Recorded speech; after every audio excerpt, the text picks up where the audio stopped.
और हज़रत तशरीफ़ ला रहे हैं एसार के सिलसिले में, वह अहम वजाहत और तफसील हमारे सामने पेश करेंगे।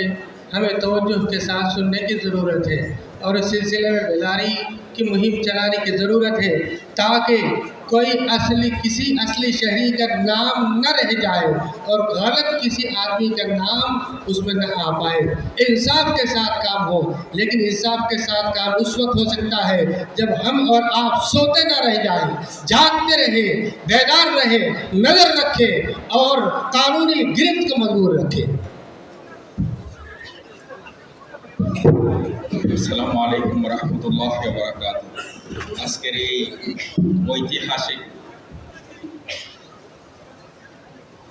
সবার সম্মানীয় সভাপতি বাসকান্দি হুজুরের সুযোগ্য উত্তরসূরি আদব আর এহতেরামর লাগে আমি তার নাম নিতাম না। আপনারা যারা মঞ্চে উপবিষ্ট বিশিষ্ট ব্যক্তিবর্গ, আপনারা যারা আজকে ফাগড়ি পাইছেন, সবরে আমি আমার তরফ থেকে মুবারক।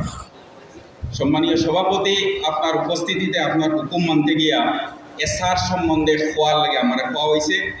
এসআরর পার্ট 3টা আসলো।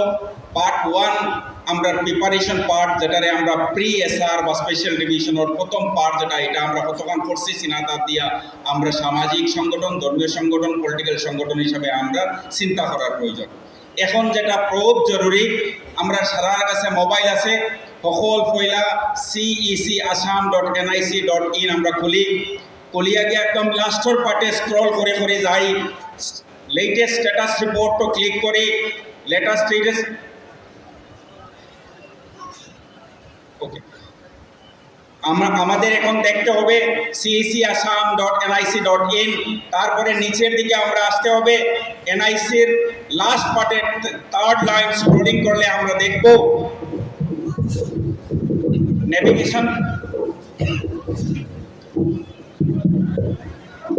নেভিগেশনের কলাম নাম্বার 3তে লেটেস্ট স্ট্যাটাস রিপোর্ট। এই স্ট্যাটাস রিপোর্টের প্রথম দায়িত্ব আমাদের কাছে ফর্মস 5 ফর্ম অলরেডি জেনারেটেড।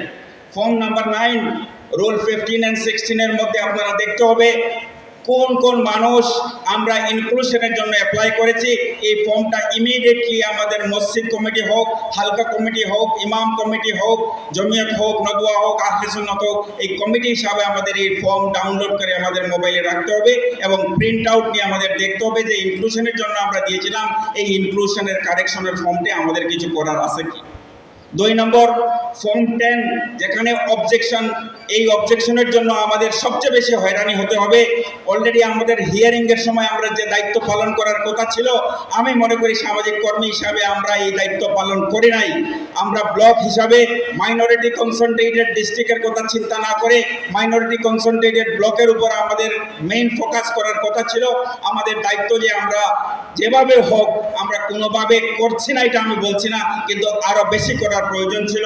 এই ফর্ম থেকে বেশি অবজেকশন আমাদেরকে এই রিসিপ্টের ডাউন কপি আমাদের এখন দেখতে হবে এবং রিজন অর্ডার পাস করার 15 দিনের মধ্যে আমাদের সব ডকুমেন্ট ইন অর্ডার রাখতে হবে। 3 নম্বর ফর্ম 11। ফর্ম 11 3টা পার্ট, ফর্ম 11A এর 11B। 11 মধ্যে আমরা খুব বেশি প্রায়োরিটি দেখার প্রয়োজন নেই, কিন্তু 11A-তে আমাদের শিফটিং আমাদের মধ্যে খুব প্রবলেম। শিফটিং হলো within the constituency 1 category, outside the constituency 2 category, outside the district 3 category, outside the state 4 category, আর আউটসাইড ইন্ডিয়া আরেকটা ক্যাটাগরি। এইভাবে আমাদের দেখতে হবে। এই ফর্ম ডাউনলোড করে প্রিন্ট আউট নিয়ে আমাদের যারা শিফটিং, পার্মানেন্ট শিফটিংয়ের কথা দিয়েছিলাম, এখানে এই হিসাবে আসছে কিনা।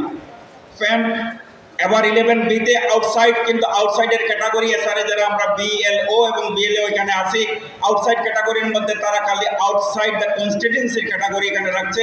যারা আমরা পাসপোর্ট নিয়ে বাইরের দেশে আছি, এদের কি অবস্থা হবে একটু চিন্তা করে দেখেন। লাস্ট আমাদের এই ফর্ম 9, 10, 11, 11A এবং 11B আমরা মহল্লা হিসাবে প্রিন্ট আউট করে মানুষকে গাইড করতে হবে কী কী ডকুমেন্টের প্রয়োজন। এই প্রয়োজনের মধ্যে 2005 বেস ইয়ার বহুত উকিল আমার মধ্যে ডিসএগ্রি হবেন। এখন আমাদের এপিলের দিকে যেতে হবে। এপিল মিনস আমরা প্রথম এপিল ইয়ারের কাছে, ইয়ারের অর্ডারটা পাস হওয়ার সাথে সাথেই আমরা ডিইওর কাছে যেতে হবে, যিনি district magistrate DC. Within 15 days, এই 15 ডেজ আমাদের কাছে ডকুমেন্ট কী কী ডকুমেন্টের প্রয়োজন, 2005-এর ডকুমেন্ট, এনআরসির ডকুমেন্ট নিয়ে এখনও দ্বিধা আছে, কিন্তু এনআরসির ডকুমেন্ট উইথ ফ্যামিলি ট্রি আমাদের রাখতে হবে, আইডি প্রুফ, অ্যাড্রেস প্রুফ, আর নতুন যারা ভোটার কার্ড ঠিক আছে, কিন্তু ভোটার কার্ডের লগে আমাদের birth certificate mandatory, birth certificate নিয়ে আমাদের মধ্যে বহুত প্রবলেম, একটা ডিমাপুর থেকে নেওয়া, একটা গৌহাটি থেকে নেওয়া, একটা শিলচর থেকে নেওয়া, যেটা আমরা ইনক্লুসের জন্য দিয়েছি, পারফেক্টলি আমরা আইডেন্টিফাই করতে হবে, স্কুলের জন্য একটা আর এসআরের জন্য আরেকটা চলবে না। এখন আমাদের মধ্যে মাত্র 15 দিনের টাইম, এই 15 ডেজের মধ্যে আমাদেরকে ডকুমেন্ট রাখতে হবে। কার ডকুমেন্ট রাখার প্রয়োজন, বিশেষ করে মহিলাদের জন্য। কোন মহিলা যদি বিয়ার সূত্রে উনি শিফটেড হয়ে উইদিন দ্য কনস্টিটিউয়েন্সি চলে গেছেন, লিঙ্ক সার্টিফিকেটের ক্ষেত্রে আপনারা এক ডকুমেন্ট নিতে পারেন, পঞ্চায়েতের সার্টিফিকেট কিন্তু অসুখ চক্র ছাড়া। আর 2 আপনার ভোটার আইডি, 3 স্কুলের ডকুমেন্ট, আর 4 2005-এর সাথে মা বা বাবার লিঙ্কের ডকুমেন্ট। এগুলা ইন অর্ডার যদি না রাখি, আমরা আজকে থেকে মাত্র 14 দিনের টাইম, 10 তারিখে ফাইনাল ভোটার লিস্ট পাবলিশ হবে। এই ভোটার লিস্ট পাবলিশ হওয়ার সাথে সাথে মাত্র 15 ডিজের 5 লার্নেড অ্যাডভোকেট ডিস্ট্রিক্ট মেম্বারসগুলো আছেন, 15 দিনের টাইম। এই আমাদের সমাজের যে আমাদের এলেহুয়া ভাব, এটা বহুত কম সময়। আজকে থেকে যারা আমরা এই ফর্ম 9, 10, 11 A and B আমরা ডাউনলোড করেছি, এজ এ প্রিপারেশন আমরা যদি ডকুমেন্ট তৈরি না করি, আমাদের 15 ডেজের এপিলের পিরিয়ডের পরে আমাদের আরেকটা এপিল থাকবে, এটা থাকবে সিইও আসামের কাছে, আর থার্ড থাকবে হাইকোর্টে যাওয়া। আমি একবার নির্দ্বিধায় বলতে পারি, আমাদের যদি লিগ্যাল স্ক্রুটনি হয়, আমাদের মা বোনের নাম ভোটার লিস্টে রি-এন্ট্রি করা স্কুল সিরাতের ঘাটের মতো হবে। সুতরাং এই সময়টায় আমরা এই সময় মানুষকে গাইড করার সময়, লিগ্যাল গাইড করার সময়, যদি সম্ভব হয় হালকা কমিটি হিসাবে জমিয়তের আন্ডারে হোক, এর হিসাবের নেতৃত্বে নিজের কমিটি দিয়ে হোক, আমরা মহল্লা কমিটি বানাই একজন বিজ্ঞ আইনজীবীর মাধ্যমে, এই প্রিপারেশন যদি আমরা করতে পারি, মানুষকে লিগ্যাল হিসাবে আমরা গাইড দিতে পারবো। সম্মানীয় সভাপতি, আপনার মাধ্যমে আমি এই বিশাল জনসভায় আরেকটা জিনিস এখানে অ্যাড করতে চাই। রিজন ওয়ার্ড পাস করার সাথে সাথে আমরা উকিলের আমাদের দায়িত্ব বাড়বে, একটা প্রসিজারাল পার্ট আর একটা মেরিটের পার্ট। মেরিট কিন্তু ডকুমেন্টস ছাড়া হবে না।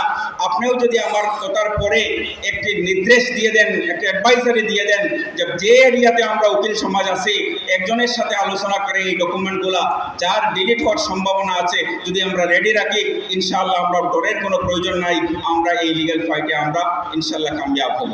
সম্মানীয় সভাপতি, আপনার উপস্থিতিতে আমি এই বিশাল জনসমুদ্রের সামনে একটা একনলেজমেন্ট করতে চাই। এই একনলেজমেন্ট হলো 2015 সালে যখন আপনার নেতৃত্বে মসজিদ, মাদ্রাসা, ঈদগাহ এবং মাজারখানা বাসাও আমি এবং লোকমান মামুর নেতৃত্বে আপনার কাছে গেছিলাম। আপনি বলেছিলেন যেভাবে হয় মানুষগুলোকে সাহায্য করেন। তখন থেকে আমরা প্রত্যেক বছর মানুষকে লিখেছিলাম যে মসজিদ, মাদ্রাসা, ঈদগাহ, কবরস্থানের ডকুমেন্টগুলো ঠিক করেন। উম্মিদে এখানে খালিদ ভাই আছেন, আমরা উম্মিদে এখন পর্যন্ত 75% মানুষ আমরা রেজিস্টার করতে পারি নাই। আরেকটা প্রবলেম হলো, যদি আমরা উম্মিদের দিকে যাই, নতুন মসজিদ, নতুন মাদ্রাসা, নতুন ঈদগাহ বানানোর আগে একটা অ্যাডভাইসারি দেওয়ার প্রয়োজন, সময় এসে গেছে। কোন জায়গায় আমরা মসজিদ বানাবো, গভর্নমেন্টের জায়গায় মসজিদ বানালে কি হবে, পরবর্তী সময়ে বিল্ডিং পারমিশন কিভাবে নিব, মসজিদের অ্যাকাউন্ট কিভাবে হবে, কমিটি কিভাবে হবে। কারণ এই ওয়াকেফ অ্যাক্টে আমাদেরকে একটু লুপিংয়ের জায়গা রেখে দিয়েছে, কাকে আমরা হোল্ড করব। যদি আমরা বাস মিস হয়ে গেছে, এরপরেও আমি বলছি নতুন হিসাবে উম্মিদের কথা চিন্তা না করে মসজিদ, মাদ্রাসা, ঈদগাহ, কবরস্থানের জন্য নতুন ডকুমেন্ট চেক আপনার নেতৃত্বে 2015 সালে হয়েছিল। এই মুহিম, এই কারওয়াই, এই এক্সারসাইজ যদি আবার আমরা না শুরু করি, 2027-এর পরে আরেক বিপদ আসার সম্ভাবনা আছে। আর যদি মসজিদ কমিটি এখন থেকে হাই রাইজ বিল্ডিংয়ের পারমিশন না নেন, বিশেষ করে ন্যাশনাল হাইওয়ের সাথে সাথে যেগুলো বিল্ডিং আছে, অ্যাকাউন্ট যদি সুন্দরভাবে সুস্থভাবে না হয়, ম্যানেজমেন্ট কমিটির দায়বদ্ধতা সম্বন্ধে আপনারা আরেকবার লিগ্যাল কনসালটেশনের প্রয়োজনের সময় এসে গেছে। আমাকে এই সুযোগ করে দেওয়ার জন্য আমি সত্যিকার অর্থে আমি ব্লেসড। আমি আবারই আমি আপনার কাছে দোয়া চেয়ে আমি বিদায় নিচ্ছি। যদি কোনো এরপরেও আমি সাধারণ উকিল হিসাবে আপনার ব্যক্তিগত যে 17-18 জন উকিল এখানে কাজ করতেছেন, আমাদের কোনো সাহায্যের প্রয়োজন হয়, আপনি হুকুম করেছিলেন রাত্রের মধ্যে। একটা এক্সাম্পল সেট হয়েছিল যে প্রথম জমিয়ত উলামা হিন্দের এই শিলচরের কমিটি থেকে যে ডিটেইল ইলাবোরেট মেমোরেন্ডাম দেওয়া হয়েছে। আমি দাওয়ার সাথে বলতে পারি এই ধরনের ডিটেইল মেমোরেন্ডাম বোধ হয় এক্সেপশনাল। এটা যদি কম্পেয়ার করা যায় এটা নাম্বার 1 হবে। সম্মানীয় সভাপতি, আপনি আমাকে এই সুযোগ করে দেওয়ার জন্য আপনার কাছে আমি আবারই। ইনশাআল্লাহ এই পবিত্র মাটিতে বাসকান্দি হুজুরদের পা যে মাটিতে রেখেছিল, আপনি আমাকে ডেকে এনে যে সম্মান দিয়েছেন, এই সুযোগ দিয়েছেন, এটার জন্য আমি চিরঋণী থাকবো। জাযাকুমুল্লাহ খাইর।